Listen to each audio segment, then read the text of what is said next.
దయచేసి జాగ్రత్త పాటించాలని కోరుకుంటున్నాను. దొంగలున్నారు, జాగ్రత్త.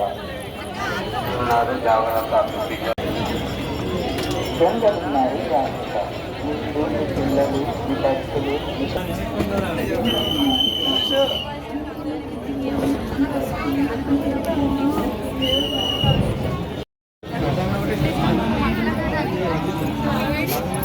పోతున్నాం.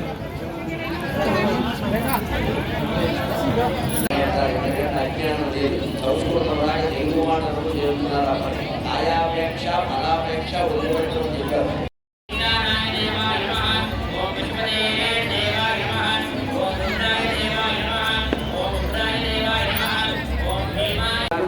నాగరాధ భావం చేయించుకోవడం జరిగింది. ఇక్కడ ఎవరో మెచ్చుకుంటే మనకి ఏమిటి వస్తుంది? ఇక్కడ సంగీతం పాడతారు, నా పాట ఎవరు విని మెచ్చుకోలేదు, ఈ పాట నీకు బాగుంటే సరిపోతుంది, ఎవరు మెచ్చుకోరు.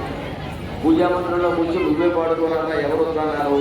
ఆ దేవుడి ముందు పాడుకోవాలి. ఎవరి పట్టులు గమనించండమా, ఇవాళ ముఖ్యమంత్రి గారు కూడా వస్తూ ఉండడం వల్ల ఇంకా ఎక్కువ మంది వచ్చారు, వారి జీవితాలు కూడా ధన్యమవుతాయి. కానీ ఇన్ని వేల మందిలో ఎక్కడ ఏ ప్రమాదమో జరగకుండా మన రక్షక భటులు మన భగవంతంబుగా వచ్చి పైబడ్డ బంధక సామగ్రిని వీడి కొబ్బరి బొండంలో ఉండే పీచంతా తీసేసినట్టే మనం కూడా 37 ఇవాళ అప్పు లేని వాళ్ళు లేరు. తెలంగాణలో మొత్తం జనాభాలో 42%, ఆంధ్రప్రదేశ్ జనాభాలో 62%. వేరే మొదల కోసం సర్వర్ డౌన్ అయినప్పుడైనా ఎక్కుతాం కదా, తప్పదు కదా. ఆ ఎక్కినప్పుడే కాస్త ఒక 5 నిమిషాలు నేనెవరు ఆలోచిస్తే అన్ని విషయాలు అర్థమవుతాయి. నీవే భగవంతుడు, తత్వమసి, అహం బ్రహ్మాస్మి అని అద్భుత జ్ఞానం కలుగుతుంది ఖచ్చితంగా. ఒక 5 నిమిషాలు కేటాయించండి. లక్షల మంది వింటున్నారు, వేల మంది చూస్తున్నారు కాబట్టి చేతులు ఎత్తి భిక్షగాడిలాగా అభ్యర్థిస్తున్నానమ్మా. నా చేతుల్లో ఏదో పెట్టడం కాదు. 5 నిమిషాలు నేనెవరు అని ఆలోచనలు. తర్వాత స్వామీజీ గారు వస్తారు, రేపు ఇంకొకరు వస్తారు, వాళ్ళు ఎంత ఆనందంగా ఉంటారండి కాషాయం కట్టుకుని.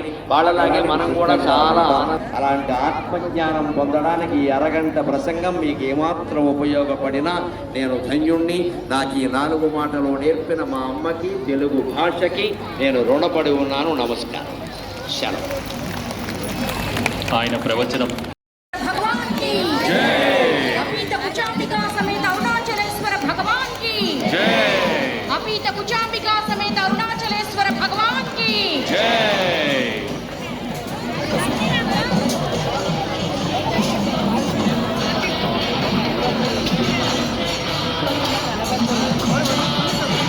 అరుణాచలేశ్వరునికి స్వాగతం పలుకుదాం.